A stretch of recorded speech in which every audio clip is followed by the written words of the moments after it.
আসসালামু আলাইকুম, সবাই কেমন আছেন? আজকের আমি তেল ঝাল পাবদা তৈরি করব।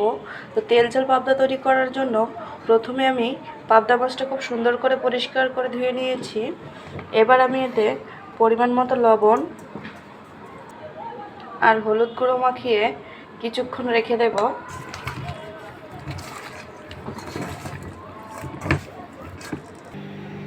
তেল ঝাল পাবদা তৈরি করার জন্য অবশ্যই সরিষার তেল দিতে হবে। আর আমি ফোড়নে প্রথমে 2টা শুকনো মরিচ দিয়ে দিলাম। ফোড়নে কিন্তু অবশ্যই কালো জিরে দিতে হবে। এবার বেটে নেওয়া পেঁয়াজ আর রসুনগুলো সব দিয়ে দিচ্ছি। পেঁয়াজ রসুন কিছুক্ষণ ভেজে নিয়েছি। এবার পরিমাণ মতো লবণ দিয়ে দিচ্ছি, অল্প পরিমাণে হলুদ গুঁড়ো আর ঝালের জন্য শুকনো মরিচের গুঁড়ো দিয়ে দিচ্ছি। মশলাগুলো খুব সুন্দরভাবে ভেজে নিয়েছি। এবার আমি বেটে রাখা সরিষা একটু পানি দিয়ে গুলিয়ে দিয়ে দিচ্ছি।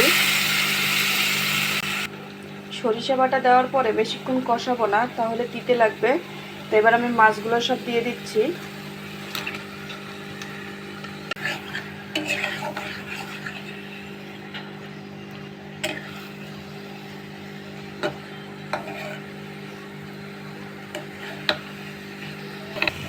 এবার আমি পরিমাণ মতো ঝোল দিয়ে দেব।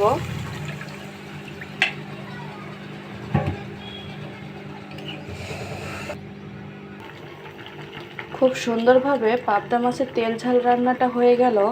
তো এবার আমি সর্বশেষ উপর থেকে জিরে গুঁড়ো আর ধনিয়া গুঁড়ো দিয়ে দেব।